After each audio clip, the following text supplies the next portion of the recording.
What if writing isn't just a coping tool, but a way back to ourselves after loss? Today, I am joined by Shawn Dinneen, who turned to journaling to cope and make sense of her grief after losing her fiance, John, to an overdose in 2022.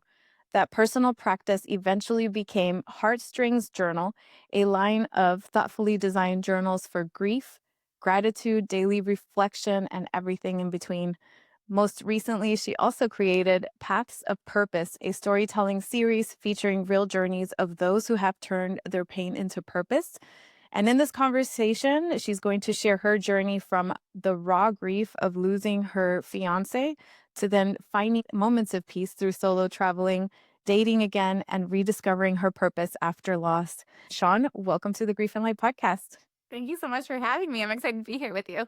Yes, we're in this beautiful space together. And most recently, I participated in your Path to Purpose publication. Thank you for all you've created. Yeah, thank you for participating. Like, just to tell you a little bit about why I started that was like getting into this rut where I was finding a lot of content creators that are like grief content creators were making content that made me feel like they wanted me to stay stuck and almost Mhm. like remain in that sadness and kind of rehash the stories and rehash what was making us feel sad. And instead, I wanted to shed light on the beautiful things that can come from these painful experiences we have. Most of the features so far have been grief related, but it's open to anyone that's experienced any kind of hardships that then led them to something bigger. But I really wanted to show this experience of resilience and being able to take our pain and turning it into something that can be useful to heal others, that can be stories of just encouragement rather than talking about all the pain and sadness and no way to get yourself out of it. Well, that's very important. And I agree because there's this balance of saying, hey, it's okay to feel what you feel. And also, it's okay to feel the joy and keep moving forward. So it's one of those like there's a time for this and a time for that, and both of them are very important. So thank you for creating that. Is that something that you felt like you needed early on in your grief? Yeah, so like I said, there's one content creator I'm thinking of specifically. I won't say who it is because I don't want to put them on blast or anything like that. But she just kept talking about like dates and things like it was time and time again the videos I was getting from her were things that made me feel sad.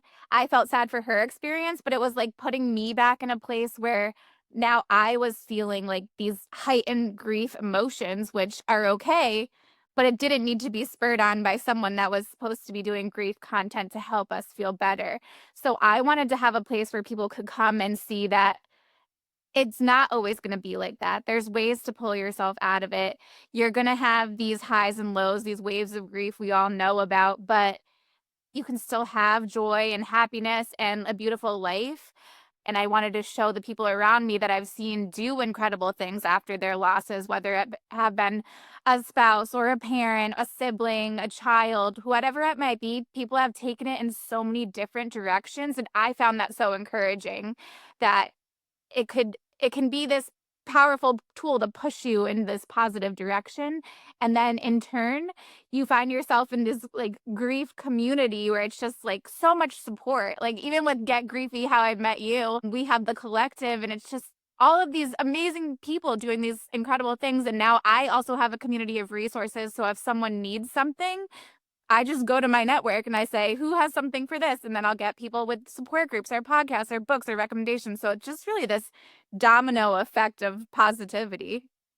Isn't that ironic how it works? Because I could maybe speak for the collective in the sense that we've found so much joy and the ability to laugh and live and find hope again within this community, the context of this community, and exactly all the things that you named. It's so true. And it comes from embracing it fully. Were you a stranger to grief prior to the loss of your fiance, or was this the first time that you ever experienced grief?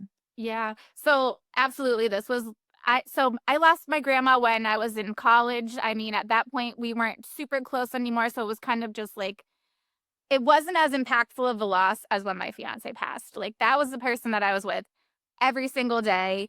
We did everything together.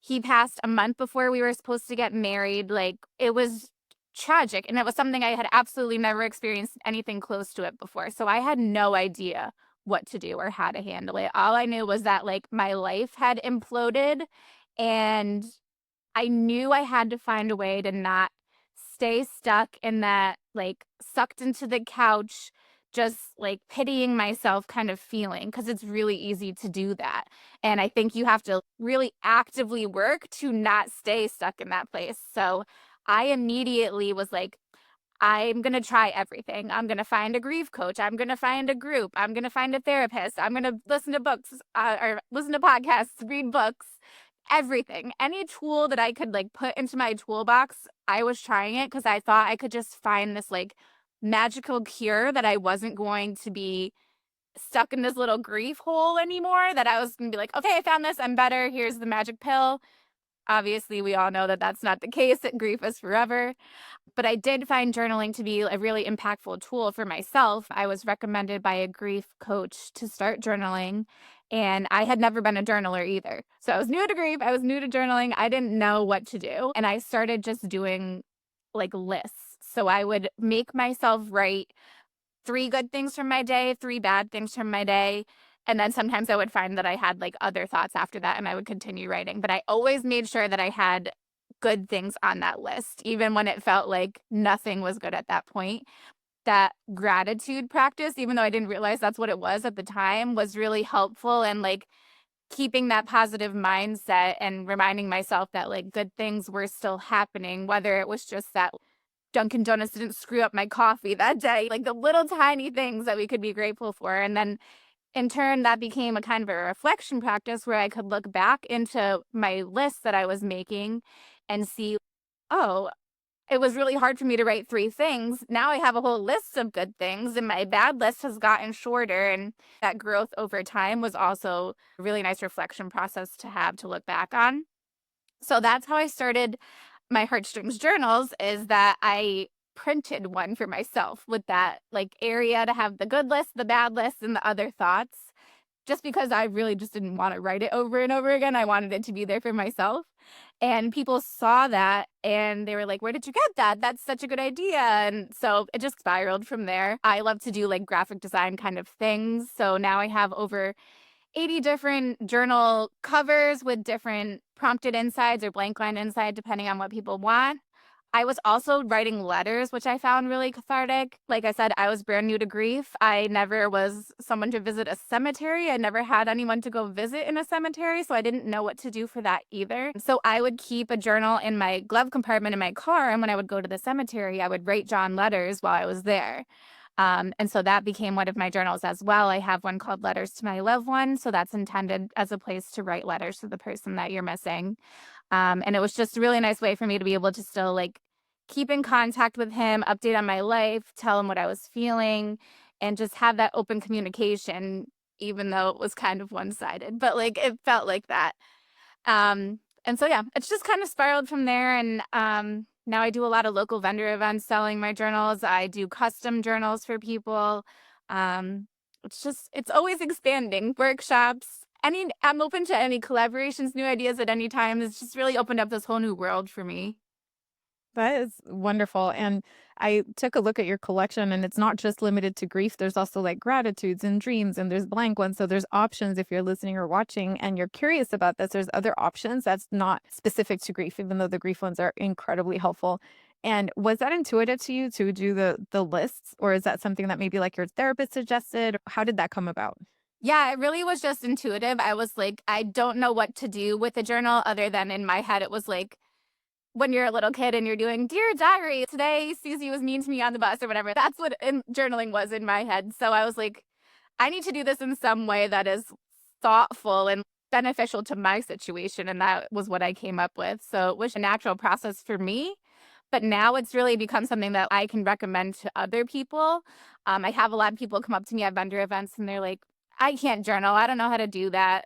Or so and so should journal, but they probably won't, and I get to show them my journals that I created and how simple and easy and accessible they are for anyone to do. Even if parents wanna sit down with their kids and, like, open up that dialogue of, "Let's do this after dinner, we're gonna sit down and we're gonna talk about 3 good things from our day, 3 bad things from our day," and just open up that conversation. So it's really very versatile for anyone in any experience, whether you're going through something traumatic, whether you have nothing going on, you're just kind of bored and trying to figure out your life. It's good for everyone. And I have my daily reflection journal. And then I do also have a specific gratitude prompted journal, which is all gratitude related, really simple, easy prompts. So it's less intimidating to me than just looking at a blank page and not knowing what to do with it, because that can cause frustration, at least for me. Now I'm annoyed that this is a task and a chore and it's frustrating. So the prompts make it more of a worksheet and something easy to do. It's quick and it helps you get that same benefit that the gratitude practice does or the reflection process does. Absolutely. And it is a really powerful practice. I feel like a lot of people hear, oh, journal, journal.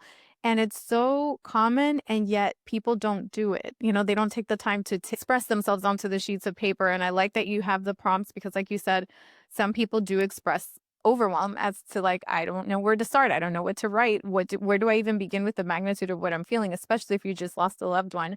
But it is incredibly powerful to give your words, your thoughts somewhere to go, and it's private. You could do it on your own timing, and it doesn't have to be this like long drawn out, like, dear diary, today on the, it doesn't have to be this very long thing. Sometimes something short and sweet that you felt like expressing to mark that day, you create that room. I've heard you say that before. It creates a room for all the other emotions to come about. Has that been your experience? Yeah, definitely. So the 2 things that were most beneficial to me in my grieving, or especially early stages, where I was going to a group. So I went to a group for young widows and I was journaling. And both of those things were when I could feel everything building up in my body and maybe I didn't necessarily know what was going on in my mind. Those things would give me that release. So if I was able to write it out, and like, whatever I would start with would lead to other thoughts. So it really helped me process my thoughts and my emotions and dig out the things that I didn't necessarily, or I didn't have the awareness of that's what was going on, but I could always feel it in my body. Like I could feel the tension and I could feel like that, like anxiety, like panic building almost. And when I was able to write it out and process, it really gave me a sense of relief that I hadn't felt prior to. No, that makes perfect sense, and it's true. It unearths things that you didn't even know were there. But let's take it back a little bit to the beginning because this is the after. But you're young. John was young, and you had all these plans for life until this 1 month. That's incredible. 1 month before the wedding, this all changed forever. So, who was John? And talk to us about that version of you that had to navigate so much. Yeah. Well, he was really just an incredible person, and it's so unfortunate the stigma around overdose and people that are lost to overdose and that even struggle with addiction that are still here. Like, I have to separate them in my mind, the addict version of him and the version that I knew, because they were not the same person. And the person that I knew and the man that I was going to marry, he was an incredible person. He had so many friends, deep, close friends that he'd had since childhood. All of their moms were his mom. He was deeply loved by a lot of people. And you hear this a lot with people that have passed from overdose, that they were the light in the room. And he was that. He was always the life of the party. Like, he was who everyone wanted to be around. If he wasn't going to be at a barbecue, people didn't want to go. Like, people wanted to be where he was. He drew people to him. He would chat with old ladies in the supermarket line. Like, he was just so open and carefree. And that was not who I was at all when I met him. Like, I was very concerned about like what people thought of me and I was very self-conscious, and he kind of showed me this way of life that was just like, what are you so worried about all the time? These are just people. They're just other people. They're not judging you. You're the one judging you and you're putting it on them. And so he opened my mindset to a completely different way of thinking and living. And I'm so grateful to him for that. And he wasn't struggling with addiction for the majority of our relationship. It was maybe a few months before he passed that it really was this insanely fast downward spiral. I found out about the drug use and I felt like I was swimming in this like quicksand trying to help him and save him, and trying to get help for someone in that situation is a battle in so many ways because people think they don't need help. they think they can do it by themselves. So he was well aware. He told me before he passed, he said, "These drugs are going to kill me. And that's not what I want for myself. That's not the legacy I want to leave behind." And so we were driving to clinics that would turn him away because we didn't call first, or we would get 1-800 numbers that wouldn't answer and would say, "Leave a message," and you never hear back from them. The support that was needed in that time so emergently and quickly wasn't available. And it was just like, even now looking back, I don't know what we could have done differently because we tried. We tried to find different places that would just talk to him because I think he really just needed to talk and process things that had happened in his life and his personal traumas and his childhood and things that men don't necessarily typically talk about as men. They want to suppress it all and say, "No, I'm good. I got this. Everything's fine." And it wasn't.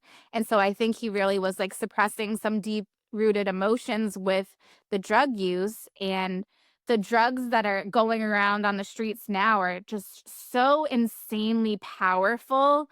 If you can try them one time and not be addicted, you are extremely lucky because the mind control that they have over people is it's crazy. It's unexplainable, and I am fortunate that I've never been an addict. I don't know what people get out of using drugs. I can only imagine, but it really was to me, it felt like a numbing kind of thing. And as sad as it is to say, I think that he felt he did people a favor by leaving. I don't really know how to explain it, but so much had gone down in the months leading up to his death that he did addict behaviors of asking people for money, borrowing money he knew he was never going to pay back, pawning things at the store. He got himself into such a hole with all of these people that he knew that deeply cared about him and would have done anything to help him. I think he got himself in a situation where he didn't know how to repair that. And so was just digging the hole deeper and deeper and deeper. And I really think that he thought he did people a favor, not by intentionally overdosing, of course, he didn't do that, but I don't think I think that was, like, we're all lucky that he's not there to burden us anymore, and that's, of course, not the case. His friends still message me years later saying how much they miss him. There's still people sending me Snapchats from going to visit his grave site, posting on his social media pages. He's still so missed by so many people because he was that huge energetic personality, and it's drugs are just such a horrible thing, and I wish there was more we could do to make people understand and more we could do to help people that are suffering from addiction rather than just assuming that they're a junkie or some terrible person because that's not the case. That's someone's fiancé, that's someone's brother, that's someone's parent. They're just humans and they got themselves in a bad place, but there's usually still the best people that we know. Thank you so much for sharing and speaking so candidly because that is a refreshing take, especially from somebody who can absolutely relate to everything you're saying. John sounds like he was a light, a wonderful person, clearly very loved, and a wonderful partner. And also, we are human and we have our struggles. And I always revert back to this quote by Dr. Gabor Mate. It says, "Do not ask why the addiction, ask why the pain." The source of so much of this is deep, deep pain that has not been dealt with, like grief or trauma or something happened. And it's incredibly overwhelming. We don't know the depths to which somebody's affected. Like you said, it could be childhood, it could be one life experience, multiple things. Some people just have a natural sensitivity to life, which is what makes them so wonderful and so lovable and such a light. I could relate in that, for example, my brother was the same way. He was the person that lit up the room. So funny, so lovable, would walk old ladies across the street, would help people whose cars got stuck on the side of the road, would pick up turtles from the street so they wouldn't get squished. Like these gentle hearts, they're so beautiful, they're so loving. And also there's something that deeply burdens them. And I believe that addiction is a way to self-medicate, to self-soothe, to calm our nervous system in a world that they don't feel like they have many other options. So I don't want to speak on their behalf, obviously, because we don't know, but thank you for speaking about the reality of loving somebody who struggles with addiction. And I know one thing for sure. they don't want to leave that way. I know that for sure. This is not what they imagine for themselves. A lot of people think, oh, they choose the drugs over me. No, they don't even want this for themselves. It really is like a hijacking of mind, body, spirit, all the things. So thank you for that. And we honor him through this conversation as well. He was more than just that endpoint. Yeah, you almost just wanna beg them to love themselves as much as they give love to everyone else. Yes. So, it's hard. Truly. And so in your early 30s, new widow, in this new paradigm of a month from now, I was supposed to have a wedding and now I'm facing a funeral and life without him. So, obviously journaling helped and you went solo traveling. So, I've always loved traveling, but if you had told younger me that I was gonna go on a solo travel trip anywhere, I would have been like, "No, I'm not. That's crazy. I would never do that." But I found this travel group. So, you go as a solo traveler, but you meet up with a group of other solo travelers. So, everyone there, um, is on their own, but you're not alone. You have this group. I needed to go see something in the world that made me believe that life was still gonna go on and be beautiful and give a shock to my system. So I did this solo travel group trip with it's called FTLO Travel for the love of travel. And it's for people in my age range. I think somewhere between 25 and 40 is the age range. So I was very specific about what I picked because I wanted to go with people that were my age. I didn't want to be a young girl with a bunch of moms or vice versa. Feel like I was the mom with a bunch of teens that wanted to go to the club or whatever. So I picked my trip very intentionally and I went to Ireland and Scotland. And it was honestly the best thing I have ever done. I still talk about it to this day. Scotland is like a fairy tale land. It's so beautiful there. They're one of my like dream locations. I see pictures and I'm like, oh, I must.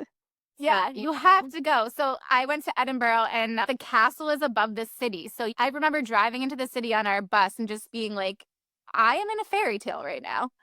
And on top of it, nobody there knew me. So at that point, I just got to be whoever I decided I wanted to be. No one knew that my fiance had passed away. No one knew my story, my trauma, and my grief, and my sadness, and all these burdens that I was holding in. Like, I just got to feel normal for a minute because I didn't have to, like, have people checking on me or treating me like I was made of glass or not knowing what they could say and couldn't say to me. So I just got to experience life authentically in whatever way I decided in that moment that I wanted to. So in so many ways, it was just like I said, that shocked the system that I needed to be like, okay, like we can do this. We're going to pull ourselves up by our bootstraps and like life is going to still continue and we're going to find moments of joy and happiness and go see these amazing places and know that he's still there with me in spirit because I would find things along the way and be like, no way. The signs are just crazy. Like, once you start noticing the signs will blow your mind. I was going to the airport, and ladybugs have always been one of my signs. There's a ladybug on my airport shuttle. I'm like, no way. We went to this big, beautiful church with stained glass windows, incredible. And then there was a place where you could light a candle for your loved one so that they could remain there with you. And all these nice little things happened along the way that I knew I was meant to be there in that place and time. And that I was on the right track and doing the right things, and this is where my journey was supposed to take me. So, would highly recommend to anyone if you're like if you have the funds to do it. It was really truly an amazing experience. It does help, and in whatever way it's accessible to you, so much of this journey is collecting evidence that things are gonna be okay, that life is still worth living, that tomorrow will still happen, God willing, until it doesn't, right? And in the meantime, we keep moving forward, so it's beautiful that you did this intuitively, and definitely traveling helps if that's an option. Did you happen to meet somebody that you could relate to their story during that trip? Sometimes these little synchronicities happen, or was it completely detaching from the reality of the loss in that moment? Well, so oddly enough, one of the girls that was on my trip with me, her husband had passed away, and neither of us shared that until it just came up naturally in conversation. We were both just kind of like, "No way. There's no way that we both ended up here." And then she had a ladybug tattoo on her. So it was just like one thing after another that was when the signs are signing, they're just glaring like neon lights. So yeah, it was Truly. really cool. And the reason I ask that is because I've noticed that there's something bigger at play. At least that's what I believe. There's always something bigger at play here. And you didn't go there to meet somebody in your similar journey, but if you ask, once you open the door to certain conversations with people, you'll notice, oh my gosh, we were so meant to be in this place at this time, in this moment for similar purposes. And the ladybug tattoo is just like a validation of that. That's amazing. Yeah. There's so many times where I've gone on trips and people just start talking to you if you're on a plane, the person next to you, and you have these similarities. When I was going to Ireland, the man next to me happened to be from the town that me and John lived in. And on the way back, I had this woman and she was reading a grief book next to me, and I happened to have one of my journals and was able to give it to her. So it's always happening around us, and we kind of think that grief is this isolating experience, but the more I'm open and vulnerable about sharing my experiences and talking, the more you realize this is an experience that most people have and can relate to, and then you just find these little connections all over, and it makes you feel like you're less alone. 100%. And I love that. I love that you were able to notice that and then give her one of the journals. And who knows what ripple effect that's had in her life. And whenever she picks it up, I'm sure she remembers that moment. It's these little synchronicities, personally, the quiet ones that we notice on our own, and also the ones that we get to share with other people. It's so beautiful. And that was not that long ago. It's 2023. You embarked on this personal journey immediately, it sounds like. And also, now I understand you have a new partner. And I know that could be a very strange experience and a very confronting experience for somebody who's lost a life partner. How do you open that door again to love and to welcome a new person in your life? Yeah, honestly, it's so bizarre. Um, I mean, dating is kind of like a sucky thing to deal with anyways. There's so much failure involved because you're trying people out and it doesn't work, or you have to go and sit for an hour and have dinner with someone that's kind of weird or whatever. But I I forced myself to just try. So I got on dating apps and did all the things. I went on dates and it was really hard. It felt like cheating because I was I was still with my person. He just wasn't here anymore. So it really did feel like cheating for like a very long time. So I had to overcome that. And then also I had to navigate, do I start off with this topic? Do I work my way into it? Like, am I going to scare people off? What are they going to think about it? And so when I met my current boyfriend, actually, we just been together for a year. The 20th was our 1 year anniversary. Happy anniversary. Thank you. He was just so open to hearing about my experience, and I didn't catch any weird looks. I didn't ever feel weird talking to him about John. He was just very open to navigating this with me as a partner. And he's done so many kind things.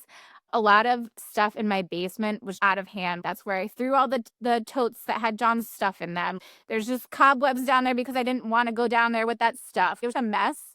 And at one point, he was staying over one weekend and I had run out to do something. I don't know. Maybe it was probably a vendor thing, honestly, for journals. And he like organized all of the stuff in my basement. He was like, "I know this is weighing on you. I can feel it down there. That's where your trauma is stored, and I'm going to help you." And still that makes me so emotional because it was genuinely kind thing to do, to be able to see that in me, that it was too difficult for me to do on my own, and then to take so much care of not throwing away anything except for if it was truly trash and looked like trash, but just organizing things in a manner that was accessible for me to then go through slowly on my own time and get everything back under control. And he has been that way ever since, being this soft place for me to land with all my emotions and trauma and baggage and grief. He just listens. I wasn't sure I would ever find something like that. And I knew that if I were to find another partner, I wasn't going to tiptoe around the fact that I had a fiance before. I wasn't going to not talk about him. I wasn't going to not bring up like great times in my life just to not make that person feel weird, which I felt was really a struggle that I was going to run into over and over. And I never ran into that with him. And he just lets me be me.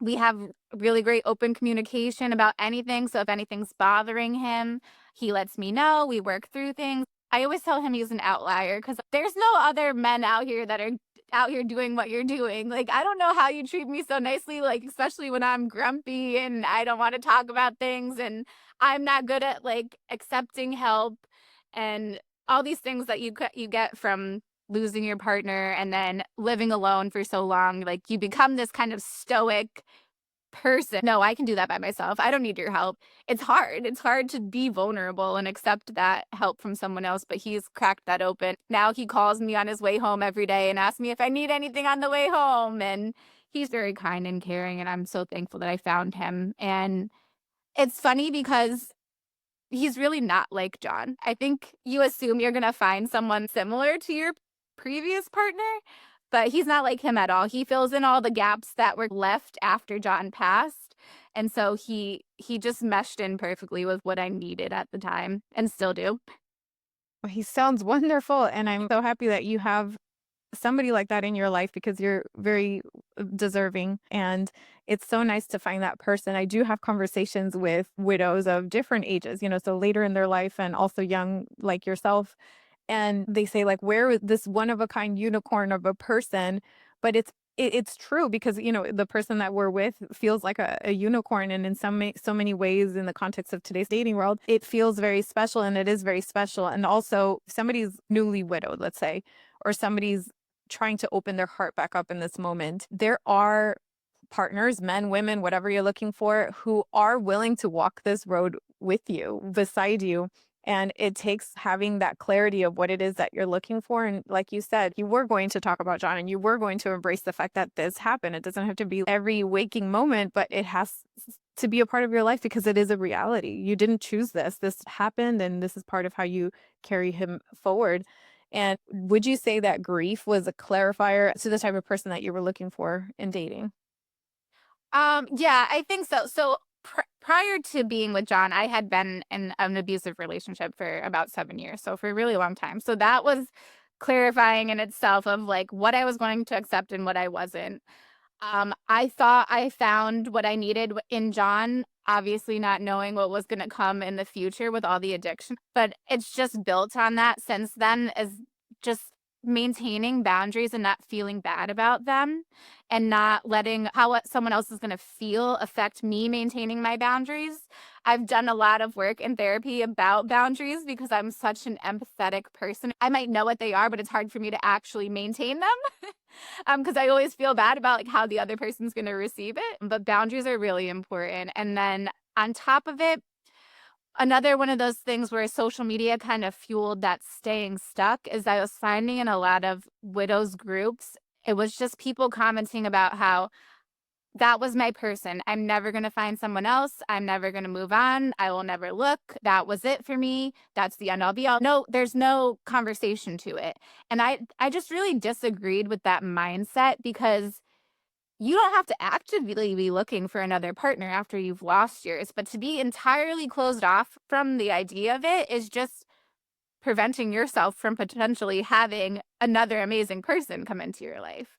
So I always like to tell people don't say these forever statements. You could say, I can't imagine what that would look like right now, or I just can't see that for myself, but maybe keep an open mind because having that closed door to anything, whether it's taking your rings off, a lot of people are hard and fast about like, I will never take my rings off.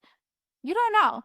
And if you're gonna stick with these never statements, you could be having someone equally as good as the person you lost come into your life, and maybe they sent them to you. I say all the time that I manifested Matt, my boyfriend, because he was everything I was looking for, and like the universe sent him to me. Just think having an open mind is really important. So huge. Yes. Grief is not this or that, it's this and that. Just because grief, especially early grief, feels like this is how your life is going to look like forever and ever and ever, that's not a true statement. The pain shifts. Two things we have guaranteed in life is that we will all go at some point, and also that life changes and it shifts, and so does grief and so does loss, and it can shift more often than not when you lean into it to joy you never even imagined was possible. And this is just one of those stories that reinforces that. And how do you honor John's memory today? Do you still have time that is just between Shawn and John in your life today? Well, so mostly I think I try to embody the characteristics that I admired so much in him. So now I will find myself chatting with random strangers at the grocery store. I used to think was so weird when he would do it, or just opening up conversation with people around me and just having more of this carefree, not so worried about people's opinions of me. And so I just try to carry that with me in the way that he was. And I know that he wouldn't want me to be sad and mourning him and not living my life to the fullest. He would be upset about that. He would hate that. So I just try to continue doing things that bring me joy. And I know that that would bring him joy. If all of these people that we've lost are as great as we say they are, none of them would want us stuck in this sad place. They would want us out living our best lives, smiling and remembering them when we see the cardinals or we see the dragonflies. Like they're showing us signs that they're still here with us in spirit, but they want us to be happy and experience joy. So that's what I try to do the most and share that with others. Like I try to keep people away from that stuckness.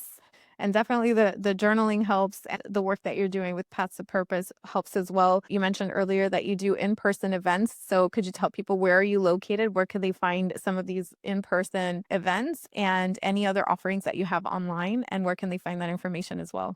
Yeah, so I do events all over Connecticut, different vendor fairs. So whether it's at like a winery, a brewery, a lot of the adult book fairs. I don't know if that's happening around you, but that's a big thing now around here. Kind of like the scholastic book fair you had when a kid, but reimagined for adults. I'll do journaling workshops either incorporated to other grief events, or I did a resilience building workshop back in January that we may revisit at some point again, but again, that would be in Connecticut. I'm also working with Kate Mollison. She has a business called On Tuesdays Where We Wear Black. She's a fellow widow, and she's putting on a grief awareness and education conference that's going to be in Hartford, Connecticut in September. So I'm working with her to find sponsorships, raffles, and outreach. So I'm always getting involved in new and different things, but everything's always on my social media pages. So you can go to my Instagram, which is Heart_Strings Journals, or TikTok, HeartStrings Journals. I post everywhere. I share journal prompts. I share where I'm going to be. I share any updates, or if I have little thoughts about grief that I want to share, it all goes on social media. So you can find me there. Perfect. And of course, those will be in the show notes so you can click away and connect directly with Shawn. Is there one journal prompt that is go to for you, or something that was really helpful maybe in your early grief? Yeah, I think the one that I go back to is writing a letter to my grief. And it changes over time, and I think that's interesting. So, periodically, I will write a letter to my grief, addressing it, "Dear grief," and just telling it how I feel about it. And I had went to a grief workshop, and they that was the first time that she gave us that prompt.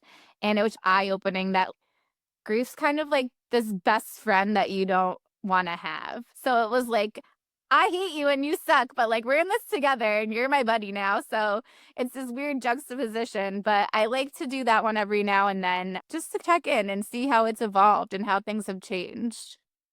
And how have things changed? Because, for example, in my own practice, I have a journal strictly for conversations with my brother, right? All the things that I never got to say afterwards, or that I wanted to say, or updates. Sometimes it's like, hey, mom and dad did this, and your turtle has a new pond, or I got a dog, or, just things that I wish he would know. And I trust that if he receives it somehow, is being able to communicate these things in a loving way and give them a form of expression. So, how have you seen your journal entries evolve, and what would you say to that, like, earlier version of you from Yeah. today's perspective? I think I would just tell myself that it's not going to be this heavy forever. So it's still hard and it's still sad and there's still that hole. But I'm sure if you're in the grief world at all, you've seen that picture of the jar with the ball in it. And it's like the jar gets bigger, the ball stays the same size. That's really how it is. It feels for me.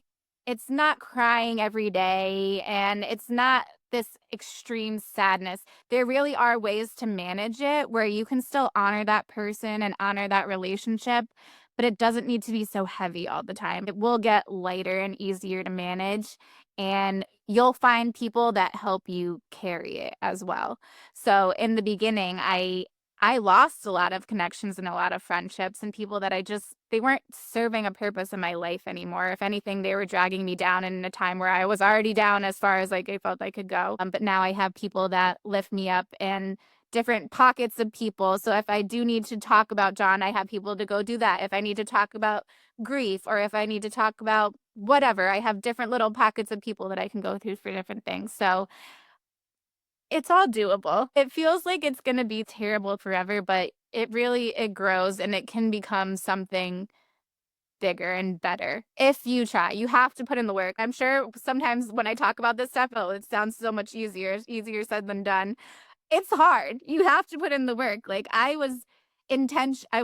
called it intentionally grieving, so I would go and do something that I knew was gonna make myself really upset and cry, and maybe that was going to the cemetery, or maybe that was packing up a box of stuff that I didn't wanna put away. I've learned that doing those hard, scary, daunting things open up, again, so much space for the joy and the fun and the beautiful things to come in your new part of your life, the new phase. Such wisdom in that because it's so true. The leaning in part, it seems counterintuitive at first, but it's the allowing yourself to cry. When you feel overwhelmed, put on a sad song and just let it cry. Yeah. By the end of the song, you'll probably feel better and you can be like, oh, okay, where was I? Going back to your in person events, I think you were talking about that the focus is more on resilience after loss. Is this specific to widows or is this open to everybody?